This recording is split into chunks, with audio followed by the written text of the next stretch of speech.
नमस्कार, आपका दिन शुभ हो। मित्रों, हमारा जो 7वां एपिसोड था वो बहुत महत्वपूर्ण था, क्योंकि उसमें हमने आपको अष्टांग योग के बारे में बताया था। अष्टांग योग के बारे में मैंने करीबन 25 मिनट का वो एपिसोड था, तो 25 मिनट के अंदर मैं आपको अष्टांग योग बता नहीं सकता हूँ। तो मैंने जो यम नियम आसन प्राणायाम प्रत्याहार ध्यान धारणा समाधि को मैंने संक्षिप्त रूप से आपको बताया था कि आप कैसे ये अष्टांग योग क्रमशः आप करते जाएंगे तो आपको धीरे धीरे जब 8वें समाधि तक पहुंचेंगे तो आपको मोक्ष की प्राप्ति हो जाती है। इसके अलावा आपको 8 सिद्धियां मिलती हैं। तो जिन लोगों ने नहीं देखा है पिछला एपिसोड, उसको फिर से आप लोग देखिए अष्टांग मार्ग के बारे में। उसमें यम नियम आसन के बाद में जो प्राणायाम है, प्राणायाम बहुत महत्वपूर्ण है। हर इंसान को प्राणायाम करना चाहिए। बच्चा का थोड़ा बड़ा हो जाता है, कुछ दिन मतलब जब जवान हो जाता है तो जवानी से लेके बुढ़ापे तक हर इंसान को प्राणायाम करना ही चाहिए, क्योंकि अगर आप प्राणायाम नहीं करेंगे तो आप स्वस्थ नहीं रहेंगे। तो प्राणायाम बहुत आवश्यक है। और आपने अगर मेरा जो सेकेंड एपिसोड आपने देखा होगा तो उसमें मैंने बताया कि इसमें डिप्रेशन और जो नकारात्मक चिंतन, नेगेटिव थिंकिंग या जो ओवर थिंकिंग वगैरह से जो बचने का मैंने जो विधियां आपको बताई थी, जो 6 विधि बताई थी, उसमें भी जो पहला था वो प्राणायाम ही था। लेकिन प्राणायाम को मैंने संक्षेप में 1 मिनट के अंदर बता दिया था। लेकिन जो मेरा ये एपिसोड है उसमें मैं आपको प्राणायाम के बारे में विस्तार पूर्वक बताना चाहता हूँ, जिससे कि अगर आप कुछ नहीं कर सकते, अगर आप सिर्फ प्राणायाम करेंगे तो आपको बहुत लाभ होगा।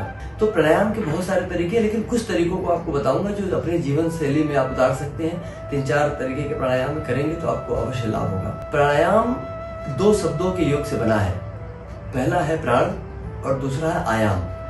प्राण का अर्थ श्वासों से है। लोग जहाँ तक जानते हैं कि प्राण का अर्थ श्वास होता है, इंग्लिश में उसको ऑक्सीजन बोलते हैं। लेकिन प्राण सिर्फ श्वास नहीं है। श्वास जब हम लेते हैं तो उसके अंदर श्वास वो प्राण को लेके आती है, और प्राण को एक तरीके से आप जीवन शक्ति बोल सकते हैं। तो अब ये प्राणायाम के अंदर जो 2 शब्द है, प्राण और दूसरा आयाम। आयाम का अर्थ होता है नियंत्रण करना। प्राणायाम का अर्थ है कि जो श्वास है उसके ऊपर नियंत्रण को आप प्राणायाम कह सकते हैं। तो ये स्पष्ट हो गया कि श्वासों के ऊपर नियंत्रण को प्राणायाम कहते हैं। जो श्वास हम लेते हैं उसमें एक तो होता है पूरक होता है। जब हम सांसों को अपने अंदर लेते हैं उसको पूरक कहते हैं। जब उसको हम सांसों को खींच के अपने अंदर रखते हैं तो उसको हम लोग कुंभक कहते हैं। और जब उसको हम लोग सांसों को बाहर छोड़ते हैं जिसको हम लोग रेचक कहते हैं।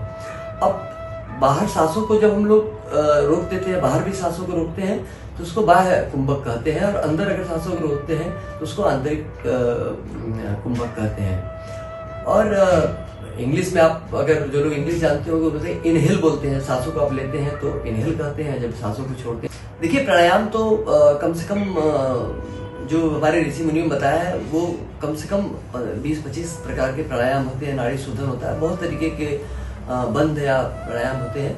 लेकिन मैं आपको जो 4 मुख्य प्राणायाम है, 4-5, उसके बारे में आपको बताऊंगा। आप सिर्फ अगर इसी को करेंगे, बहुत आसान है, बहुत और हर कोई कर सकता है, और इसके फायदे बहुत हैं। तो इसी 4-5 जो प्राणायाम है, इसी में आपका सब कुछ आ जाता है। तो जो मैं पहला प्राणायाम है तो साधारण प्राणायाम। पहले बात, जब आप प्राणायाम कैसे करना है, प्राणायाम करने के जो सबसे अच्छा समय होता है वो एकदम जो ब्रह्म वेला बोलते हैं ना, कि जब सूर्योदय की ठीक पहले ब्रह्म वेला हो, जब आपने कुछ खाया पिया नहीं है, आप फ्रेश हो जाइए और फ्रेश वगैरह होके आप किसी शांत जगह पे आपको एक चटाई या कोई आपको दरी या कुछ भी आपको आसन जरूर करना है। आपने भोजन कर लिया हो तो आपको तुरंत नहीं करना है। आपको भोजन करने के कम से कम 3-4 घंटे बाद है। तो आपको करना ऐसा है कि आप उस दरी पे आराम से बैठ जाइए और अपने दोनों हाथों को अपने घुटनों के ऊपर आप इस तरीके से रख लीजिए, और ध्यान मुद्रा में आप दोनों ऐसे अपने तर्जनी और अपने अंगूठे को आप इस तरह से मिलाइए, और स्ट्रेट आपको स्ट्रेट ऐसे बैठ जाना है। आप स्ट्रेट ऐसे बैठना है कि जो आपकी रीढ़ की हड्डी है, जो आपके जो चक्रास होते हैं, जो मूलाधार से लेकर सहस्त्रार चक्र होते हैं, जो रूट चक्र से लेकर क्राउन चक्र तक होता है, ये कहीं न कहीं कुंडलिनियां जो है ये सुषुप्तावस्था में सोई रहती हैं। जब आप प्राणायाम करते हैं तो जागरण वो धीरे धीरे जागृत होने लगती हैं, और आपके अंदर ऊर्जा का संचार होता है, ज्ञान का संचार होता है, श्वास का संचार होता है। तो आपको स्ट्रेट बैठना है, और स्ट्रेट बैठ के आपको अपनी आंखों को पहले बंद कर लेना है। आपको करना ये है कि आपको लंबी लंबी सांसें लेनी है। जिससे आपका जो जिस भी स्वर से आपका चल रहा होगा, आपको सांसें अपने भीतर जितनी भी खींच सकते हैं, लेकिन ध्यान दीजिएगा जैसे मैंने बताया कि आपका जो नाभि होता है वो आपका केंद्र है। तो आपको इतनी दीर्घ इतनी लंबी सांसें लेनी है जिससे आपके नाभि तक आपका पेट भी फूलना चाहिए। ठीक है, तो आप देखिए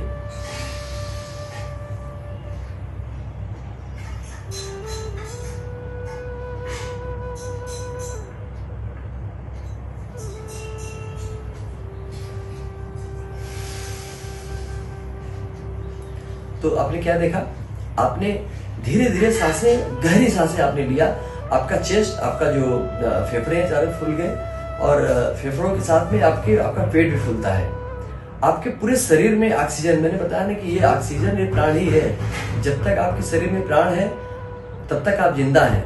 बिना अन्न के आप 2-3 महीने भी जिंदा रह सकते हैं, बिना जल के आप 7-8 दिन तक जिंदा रह सकते हैं, लेकिन बिना प्राण के आप 2-3 मिनट के ऊपर आप जिंदा नहीं रह सकते। तो ये प्राण ही है जो आपको जिंदा रखा है। तो आपको अच्छी तरीके से प्राणायाम करना है और जोर जोर से आपको सांसें, गहरी सांसें लेनी है। ठीक है, जोर से सांसें लेना तो मैं आपको बाद बताऊंगा, लेकिन इस जो साधारण प्राणायाम है जिसको नाड़ी शोधन भी कहते हैं, उसको आपको सांसें अंदर खींचनी है और आपको जो इसको पूरक मैंने बताया था कि आपने पूरक किया, फिर अगर जैसे आप करीबन 10 सेकंड के अंदर आपने सांसें ले लिया तो कम से कम आपको 20 सेकंड के लिए अपने सांसों को अंदर रोकना है, जिसे इसको आंतरिक कुंभक बोलते हैं। आपको सांसों को अंदर ही रोकना है और जब आप सांसें लेते हैं लेके अपने शरीर के अंदर, तो आपको ये सोचना भी है, ये चिंतन करना है कि जो ये प्राण है, एक्चुअली उपनिषदों में तो प्राण को ब्रह्म कहा गया है। तो जो आप प्राण ले रहे हैं ये ब्रह्म का ये रूप है। तो जब अपने प्राणों को आप ये सोचिए कि एक स्वर्णिम कलर का जो प्राण आप एक ऊर्जा है जो आपके शरीर के अंदर सांसों के माध्यम से अंदर जा रही है। तो जब आप अपने सांसें लिया तो आप एक स्वर्णिम प्रकाश आपके अंदर फैल गया है जो आपके शरीर को स्वस्थ कर रहा है। तो इस तरीके का आपको चिंतन करना है। जब आपने सांसें लिया और सांसों को अगर जितने देर में आपने लिया है उससे दुगनी इसको आप क्रमशः बढ़ाते जा सकते हैं। जैसे आपने 10 सेकंड के लिए 10 सेकंड में सांस लिया, 5 सेकंड में लिया, तो 10 सेकंड सांसों को रोकना है। ठीक है, फिर उसको 5 सेकंड में छोड़ देना है। और इसके जो है कि 4 अवस्थाएं हैं। एक तो है सांस आपने लिया, दूसरी है आपने सांसों को रोक दिया, तीसरी है आपने सांसों को छोड़ा जिसको रेचक बोलते हैं, और फिर सांसों को बाहरी थोड़ी देर के लिए आपने रोक के रखा। इस तरीके से आप लेंगे।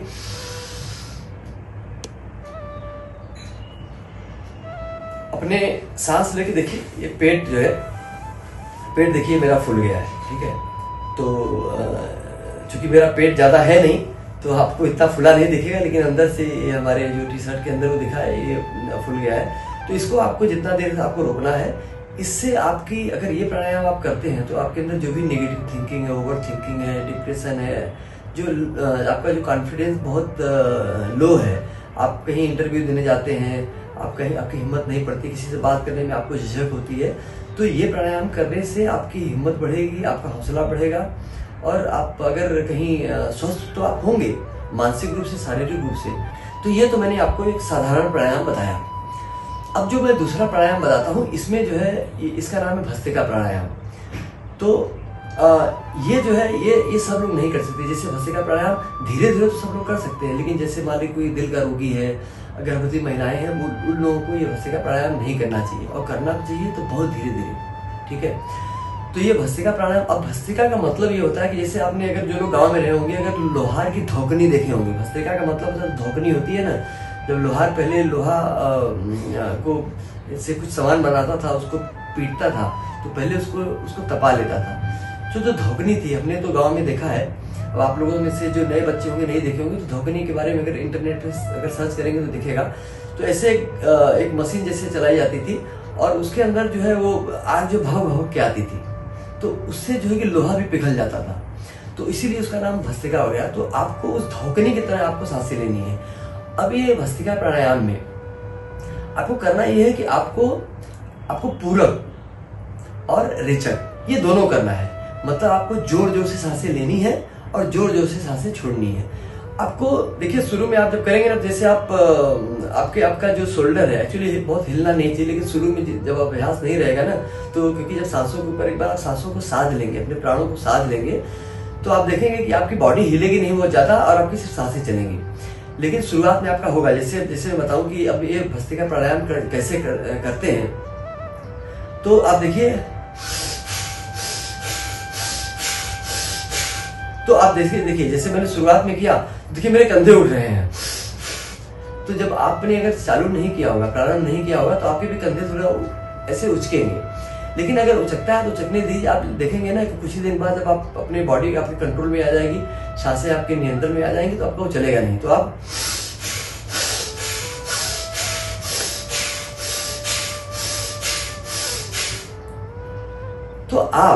आपको करना ही है कि जोर जोर से सांसें लेनी। देखिए जब आप सांसें ले रहे हैं तो आपकी आवाज चल रही है, जोर से सांसें ले रहे हैं, छोड़ रहे हैं, तो आपका जैसे एक तरीके से जैसे बोलते हैं ना कि देखिए आंधी आती है, जैसे धोखनी होती है ना, पूरे शरीर में आप देखेंगे कि आप अगर ये आप समझिए ना कि आप 3 से 5 मिनट करेंगे, 3 ही मिनट में आपकी बॉडी पूरी गर्म हो जाएगी। अगर ठंडी समय में जैसे आपको ठंडी लग रही है, आप 3 मिनट के लिए देखिए आप भस्त्रिका प्राणायाम करेंगे, आपके शरीर में गर्मी आ जाएगी। तो आप सोच लीजिए कि इसके अंदर कितनी ऊर्जा होती है।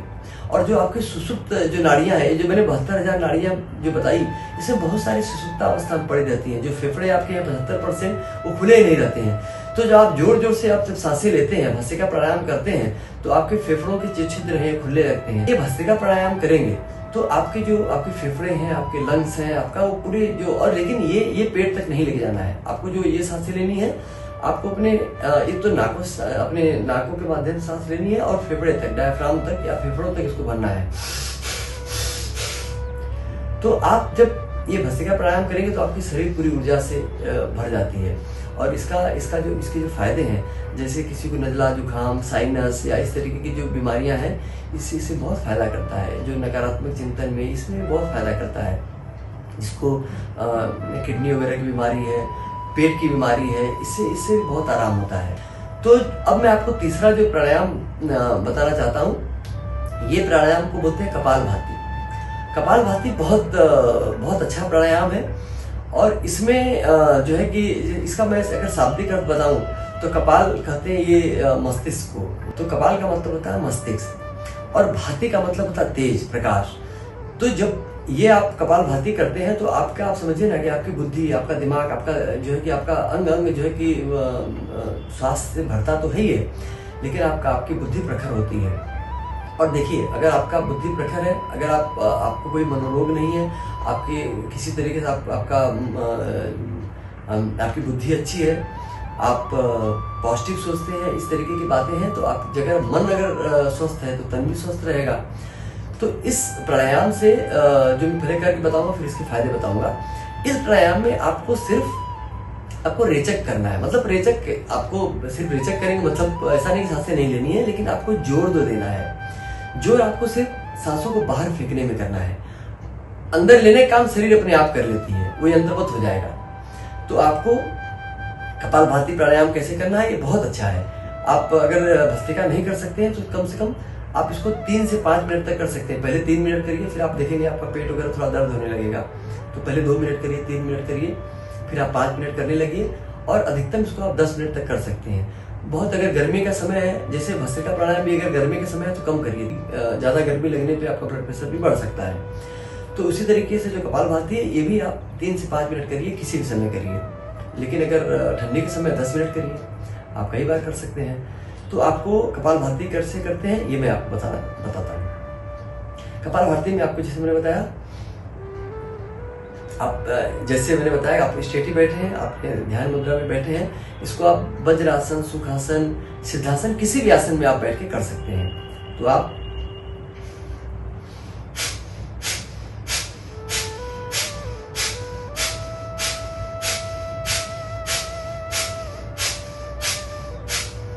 आपने क्या देखा, जब आप सिर्फ सांसें फेंक रहे हैं बाहर की तरफ नाकों से, मुंह आपका बंद रहेगा, हाथ आपका इस तरीके से ध्यान मुद्रा में आपकी सर्किल बनी रहेगी, घुटनों पे आपका हाथ होगा, और आप सिर्फ सांसों को फेंक रहे हैं, आप सिर्फ रेचन कर रहे हैं, जोर जोर से सांसें फेंक रहे हैं।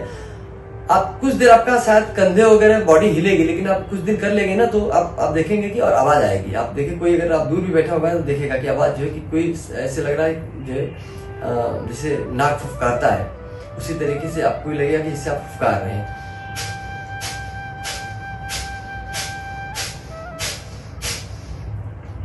तो आप देखें कि आपको सिर्फ अच्छा ये जब आप ये बड़ा आसान है, आपको सिर्फ थोड़ा टाइम लगेगा, जिससे किसी ने पहले नहीं किया है तो आप करेंगे थोड़ा सा लगेगा कैसे करना है, लेकिन आप 1-2 मिनट अगर आप ट्राई करेंगे तो आप ऐसा कर सकते हैं। इससे आपके मानसिक तो सारे जितने नेगेटिव जो रोग हैं, जो मानसिक रोग बताए गए हैं, मानसिक रोग तो ठीक होता ही है। इसके अलावा आपके अगर ब्लॉकेज है तो अगर आप 2-3 महीने 4 महीने अगर इसको आप कर लेते हैं तो आपके जो ब्लॉकेज है, ब्लॉकेज दूर हो जाते हैं। आपके फेफड़ों के जो मैंने बताया कि 24% फेफड़ों के जो छिद्र खुले होते हैं वो ओपन हो जाते हैं। आपके फेफड़े जो और काम करना चालू करेंगे तो आपके शरीर में आपकी जो नाड़ियां सब जागृत हो जाएंगी।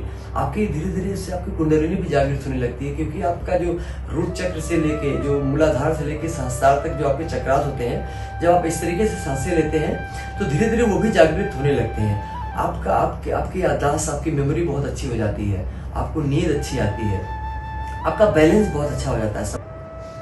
तो इस जो कपाल भाती प्राणायाम है, इसके बहुत सारे फायदे मैंने बताया। आपका अगर पाचन शक्ति कमजोर है, आपके जो है कि आपके लंग्स, आपके फेफड़े, आपकी पाचन शक्ति, आपका अंग दुरुस्त हो जाएगा। अगर किडनी की समस्या है तो किडनी की समस्या दूर हो जाएगी। मैंने शुरू में आपको बताया था कि आपके शरीर पे हो जाएगा, आपका चेहरा चमकेगा, ठीक है। इसीलिए बोलते हैं कि कपाल भाती, मतलब आपका चेहरा चमकने लगेगा। तो ये इसके जो फायदे हैं, इसके अलावा बहुत सारे फायदे हैं। मैं फायदा इसका बहुत सारा गिनाने बैठूंगा तो इसी में बहुत सारा समय चला जाएगा। तो आपको कपाल भाती करना है। इसके अलावा जो चौथा मैं बताना चाहता हूँ वो बहुत अच्छा है, खास तौर से मानसिक रोगों के लिए, ब्लॉकेज के लिए और इन सब चीजों के लिए बहुत अच्छा प्राणायाम, उसको अनुलोम विलोम बोलते हैं। जैसे आप बैठे हैं इसी तरीके दृढ़ होकर आप बैठे रहिए। इसमें आपका एक हाथ से आप जो ध्यान मुद्रा में सर्किल बनाए हैं, दूसरे मुद्रा से अनुलोम विलोम आपको क्या करना है, आपको एक पहले जो है कि जो दाहिना स्वर है, जिसको सूर्य स्वर बोलते हैं, जिसको जो पिंगला नाड़ी बोलते हैं, पिंगला स्वर, तो आपको इसको काम करना है। आपको अंगूठे काम रहेगा और आपके इस जो ये 2 उंगली आपकी है जो है, इससे और अंगूठे से, इसी से आपको काम करना है। तो आपको काम करना ये करना है कि आपको पहले सूर्य राशि अपने इस नाक को, दाई नाक को आपको बंद करना है। दाएं नाक को बंद करके आपको बाएं से, मतलब चंद्र स्वर से आपको सांसें लेनी है।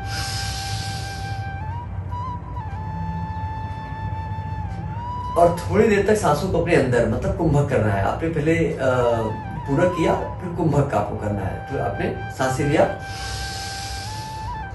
रोक लिया, फिर आपको इन दोनों उंगलियों से आपको आपके बाईं नाक को बंद कर लेना है और उसी से आपको फिर छोड़ना है। जैसे आपने इसे लिया,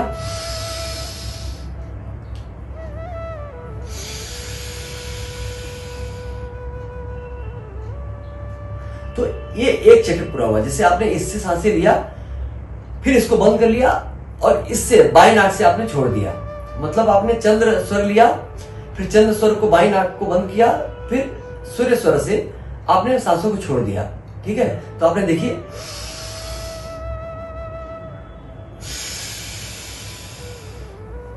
फिर आपको क्या करना है, चंद्र स्वर से लेना है,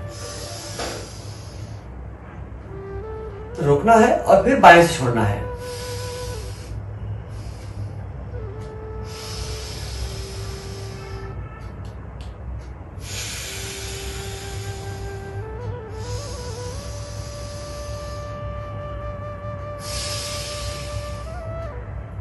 आशा है मैंने आपको करके बता दिया। फिर से आपको बताता हूं, आपको बाएं नाक को आपको बंद करना है और दाहिने सांसें लेनी है, फिर बाएं को बंद करके दाहिने से छोड़ देनी है, फिर छोड़ने के बाद फिर दाहिने से लेनी है और फिर बाएं से छोड़नी है। तो आपको मैंने 2-3 बार ऐसे करके बता दिया है। और आप अगर अनुलोम विलोम ये प्राणायाम करेंगे तो ये अच्छा है, आप कोई भी कर सकता है। इसमें महिलाएं भी कर सकती हैं, बच्चे भी कर सकते हैं, वृद्ध भी कर सकते हैं। और इसके इतने फायदे हैं, मैं आपको बता नहीं सकता हूँ। मतलब अगर आप डेली अगर अनुलोम विलोम ये कपालभाति अगर प्राणायाम अगर आप करते हैं तो आप समझ लीजिए आपको जल्दी कोई रोग पकड़ेगा ही नहीं। जो आजकल जो लाइफ स्टाइल डिजीज जिसको बोलते हैं, ब्लड प्रेशर और जो शुगर है, हार्ट संबंधी समस्याएं हैं, मस्तिष्क संबंधी नेगेटिव और थिंकिंग संबंधी समस्याएं, डिप्रेशन है, ये सब सारी चीजें आपको पकड़ेंगे नहीं। आपका मनोबल अच्छा रहेगा। आप जो है कि हर जिंदगी के हर पहलुओं में और हर पक्ष में आप मजबूत रहेंगे और सफल होंगे। तो आपको ये जो मैंने बताया, ये अनुलोम विलोम बताया। अब इसके बाद में ये आपको और बहुत कुछ सारे हैं, मैं नहीं बताऊंगा। इसके बाद में आपको सब क्या करना है, आपने 4 प्राणायाम कर लिया है तो आप 5 मिनट के लिए आप आंखों को अपने आप बंद कर, जैसे आप बंद किए बंद रखिए। आपको जोर से सांसें खींचनी है पेट तक पूरा।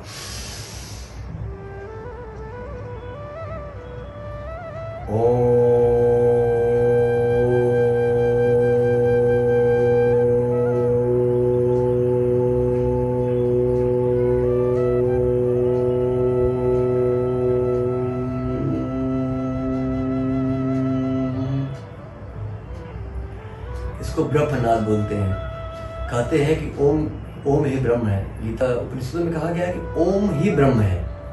तो कभी कभी जो सिद्ध गुरु है वो बोलते हैं ओम का जाप करिए। तो ओम जो है पूरी प्राण शक्ति आपके अंदर है। कहते हैं ओम एक महामंत्र है। जब आप सब ये कर लीजिए तो आप 1 बार 2 बार 3 बार जितना आपको समय हो आप सिर्फ सांसों को खींचिए।